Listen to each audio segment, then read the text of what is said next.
بسم اللہ الرحمن الرحیم۔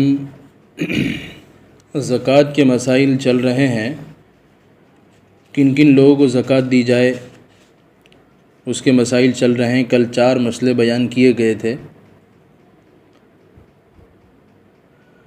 تو مصارف میں سب سے بہتر مصرف اور زکوٰۃ دینے کے جو حقدار ہے وہ رشتہ دار ہے۔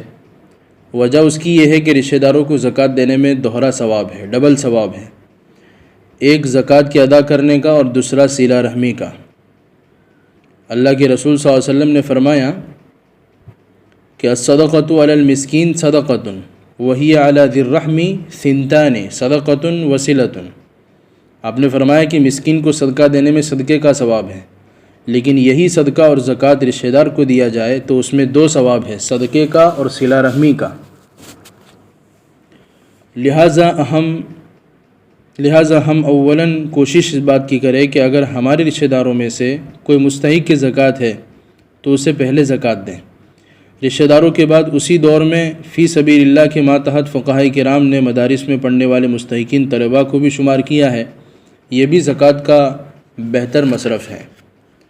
مدارس کے منتظمین سفراء حضرات کو زکوٰۃ وصول کرنے کے لیے عموماً لوگوں تک بھیجتے ہیں، لیکن اگر کسی وجہ سے وہ نہ آ سکے تو اپنی ذمہ داری سمجھ کر ان مدارس میں زکوٰۃ پہنچائے جن کے بارے میں ہمیں تحقیقی طور پر معلوم ہو کہ وہاں امت مسلمہ کے بچوں کو دینی تعلیم دی جاتی ہے۔ ان مدارس میں زکوٰۃ پہنچانا یہ ہماری ذمہ داری ہے، زکوٰۃ لینے والوں کی ذمہ داری نہیں ہے۔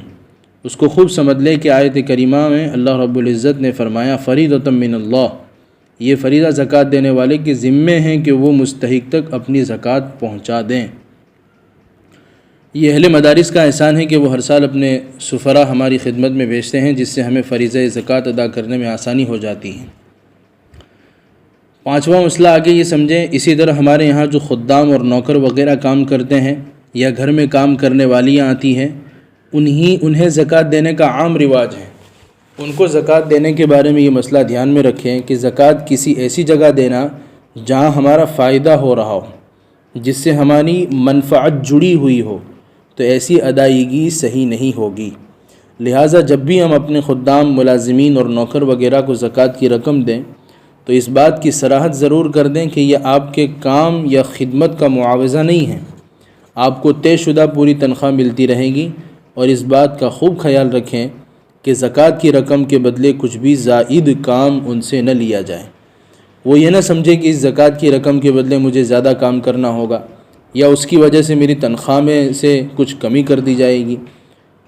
البتہ زکوٰۃ کی رقم دیتے وقت یہ صراحت ضروری نہیں ہے۔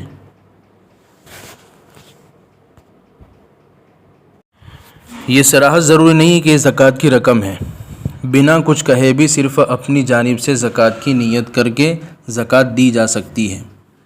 اسی طرح خدام اور ملازمین وغیرہ کا تقرر کرتے وقت بھی ان سے یہ نہ کہا جائے کہ تمہاری تنخواہ اتنی ہوگی اور اس پر مزید میں تمہیں 10,000 روپے بطور زکوٰۃ دوں گا، کیونکہ اس صورت میں وہ کم تنخواہ پر بھی اس لیے آمادہ ہو جائیں گے کہ انہیں مزید 10,000 روپے مل رہے ہیں۔ تو اب جو تنخواہ میں کٹوتی ہوئی وہ ایسی ہی ہے گویا ہم اپنی ہی زکوٰۃ خود کھا رہے ہیں۔ نیز خدام، ملازمین اور دیگر مستحقین زکوٰۃ جن کو ہم پہچانتے ہوں ان کے بارے میں تحقیق بھی کر لیا کریں کہ وہ مستحق ہے یا نہیں۔ بہت سے مرتبہ دیکھا جاتا ہے کہ بیواؤں کو مستحق سمجھ کر سارے علاقے کے لوگ اتنی زکوٰۃ دیتے ہیں کہ وہ خود صاحب نصاب بن جاتی ہیں۔ تو یہ بہتر نہیں۔ صرف بیوہ ہونے کی وجہ سے کوئی عورت مستحق کی زکوٰۃ نہیں بن جاتی۔ بیوہ اگر مالدار ہے تو اس کو زکوٰۃ نہیں دے سکتے ہیں، ہاں اگر بیوہ محتاج ہے اور مستحق کی زکوٰۃ ہے تو اسے زکوٰۃ دے سکتے ہیں۔ 6واں مسئلہ، اگر کوئی گھر ایسا ہے جس میں شوہر مالدار ہے لیکن بیوی مستحق کی زکوٰۃ ہے، یا بیوی مالدار ہے لیکن شوہر مستحق کی زکوٰۃ ہے، تو ان میں سے جو بھی مستحق ہے اسے زکوٰۃ دی جا سکتی ہے، کیونکہ زکوٰۃ کا نصاب ہر فرد کا علیحدہ ہے، پورا گھر مل کر ایک نصاب نہیں ہے۔ لہٰذا جسے ہم زکوٰۃ کا مالک بنا رہے ہیں وہ حقدار ہے یا نہیں یہی دیکھا جائے گا۔ بہت سے لوگ زکوٰۃ کے حقدار کی تحقیق میں غلطی کر دیں۔ وہ یہ دیکھتے ہیں کہ فلاں گھر میں ٹی وی ہے لہٰذا ان کو زکوٰۃ نہیں دی جائے گی، تو یہاں یہ سمجھ لو کہ یہ تحقیق ادھوری ہے۔ اولاً یہ معلوم کرنا ہوگا کہ اس گھر میں ٹی وی کا مالک کون ہے، پھر وہ ٹی وی کتنا مہنگا ہے، اگر ٹی وی کا مالک شوہر ہے اور ٹی وی مہنگا ہے، مثلا 25 سے 30 ہزار روپے کا ہے، تو اسے زکوٰۃ نہ دی جائے، لیکن اگر اس کی بیوی مستحق ہے جس کے پاس ضرورت سے زائد کچھ چیز نہیں ہے تو اسے زکوٰۃ دی جا سکتی ہے۔ نیز بہت سے حضرات تحقیق میں معیار اپنی جانب سے اس بات کو بناتے ہیں کہ مستحق جس کو زکوٰۃ دی جا رہی ہے وہ تبلیغی جماعت میں جاتا ہے یا نہیں، اگر نہیں جاتا تو اسے زکوٰۃ نہیں دیتے، حالانکہ یہ معیار قائم کرنا مناسب نہیں ہے۔ البتہ یہ ضروری ہے کہ ہم ایسے مستحق کو مقدم کریں جس کی دینی حالت اچھی ہو۔ بہت سے لوگ زکوٰۃ کی رقم اس بہانے سے وصول کرتے ہیں کہ ان کے یہاں بیٹی کی شادی ہے۔ بے شک اگر وہ شخص مستحق ہے اور اس کی بیٹی کی شادی ہے تو اس کا تعاون زکوٰۃ کی رقم سے کیا جا سکتا ہے، لیکن زکوٰۃ جو مستحق کو دی جاتی ہے اس میں مقصد صرف اس کی ضرورت کو پورا کرنا ہوتا ہے، جبکہ بیٹی کی شادی کے بہانے لی جانے والی زکوٰۃ بہت سی دفعہ مہنگے سے مہنگے پارٹی پلاٹ بک کروانے میں، کثیر تعداد میں مہمانوں کو بلا کر مختلف قسم کے کھانے بنوا کر کھلانے وغیرہ میں ضائع ہوتی ہے۔ تو یہ زکوٰۃ کی رقم زکوٰۃ کی رقم کا غلط استعمال ہے۔ بہت سی دفعہ دیکھا جاتا ہے کہ مستحق زکوٰۃ لے کر اس کے ذریعے بیٹے کا ولیمہ کرتا ہے، پھر وہ ولیمہ اتنا بڑا ہوتا ہے، اس میں 400 سے 500 افراد مدعو ہوتے ہیں۔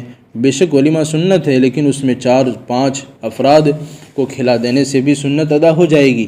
پھر ولیمہ جیسی سنت ادا کرنے کے لیے زکوٰۃ لینا کون سی عقل مندی ہے؟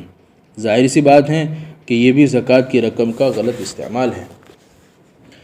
لہٰذا اس بات کی بھی تحقیق کر لیا کریں کہ کہیں ایسے لوگوں کے ہاتھوں میں ہماری زکوٰۃ نہ جائیں جو خود کو مستحق بتا کر زکوٰۃ کے مال کو فضول خرچی میں ضائع کرتے ہیں۔ 7واں مسئلہ، اگر ہم نے کسی کو مستحق سمجھ کر زکوٰۃ دے دی، بعد میں پتہ چلا کہ وہ مستحق کی زکوٰۃ نہیں تھا، تو اب ہماری زکوٰۃ ادا ہو جائے گی اگر اس زکوٰۃ لینے والے نے جان بوجھ کر دھوکے سے اپنے آپ کو مستحق ظاہر کیا تھا، یا جاننے کے باوجود کہ یہ زکوٰۃ کی رقم ہے پھر بھی مستحق نہ ہونے کے باوجود زکوٰۃ کی رقم خاموشی کے ساتھ لے لی، تو وہ گنہگار ہوگا، لیکن دینے والے کی زکوٰۃ تو ادا ہو ہی جائے گی۔ 8واں مسئلہ، زکوٰۃ میں ہمیشہ نقد دینا ضروری نہیں ہے، بلکہ کپڑے، اناج، غلہ وغیرہ سامان بھی دے سکتے ہیں۔ نیز زکوٰۃ میں زمین کا ٹکڑا بھی دے سکتے ہیں۔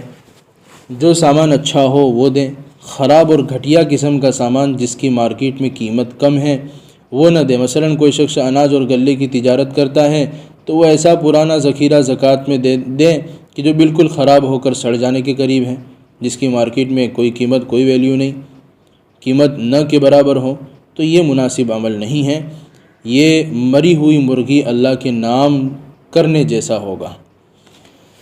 9واں مسئلہ، زکوٰۃ کی ادائیگی کے لیے تملیک یعنی مالک بنا دینا شرط ہے۔ جس شخص کو زکوٰۃ کا مالک بنایا جائے اس کا اس زکوٰۃ کے مال پر پورا اختیار ہو، یہ ضروری ہے۔ لہٰذا اگر زکوٰۃ کی ادائیگی کے لیے کسی نے چند غریبوں کو بلا کر کھانا کھلا دیا جس میں ان کو کھانا اپنے ساتھ لے کر جانے کی اجازت نہیں تھی، تو اس طرح زکوٰۃ ادا نہیں ہوگی۔ انہیں کلی اختیار، پورا اختیار ہونا چاہیے کہ وہ چاہے تو کھانا اپنے ساتھ لے جائیں۔ اسی طرح زکوٰۃ مسجد، قبرستان میں دینا بھی صحیح نہیں ہے۔ وجہ یہی ہے کہ اس میں تملیک کی شرط پوری نہیں ہوتی۔ مسجد یا قبرستان کا کوئی ایک مالک نہیں ہوتا، مسجد اللہ تعالیٰ کا گھر ہے، ٹرسٹیان، متولیان صرف اس کے نگہبان ہیں، مالک نہیں ہے، لہٰذا اس کی تعمیر، مرمت اور دیگر چیزوں اور سامان کے لیے زکوٰۃ نہیں دی جا سکتی۔ 10واں مسئلہ، مسافر شخص بھی زکوٰۃ کے مصارف میں داخل ہیں، لہٰذا مسافر اگر ہنگامی اچانک ایسے حالات میں محتاج ہو جائے اور اس کے پاس قرض لینے کا بھی کوئی راستہ نہ رہے تو وہ اگرچہ اپنے وطن میں مالدار ہے پھر بھی زکوٰۃ لے سکتا ہے سفر کی حالت میں، لیکن اس کے لیے ضروری ہے کہ وہ اتنی ہی مقدار میں زکوٰۃ لے کہ اپنے وطن تک پہنچ سکے۔ گھر پہنچ جانے کے بعد بھی اگر اس زکوٰۃ کے مال میں سے کچھ بچ جائے تو اس کا استعمال کرنا اس کے لیے جائز ہے، اس بچی ہوئی رقم کو صدقہ کر دینا ضروری نہیں ہے۔ لیکن یہ بات یاد رہے کہ مسافر شخص اپنی ضرورت کے موقع پر ضرورت کے بقدر ہی زکوٰۃ لیں، اتنا زیادہ اور کثیر مال نہ لیں کہ بعد میں لمبے زمانے تک اسے استعمال کرتا رہیں۔ باقی کے مسائل آئندہ۔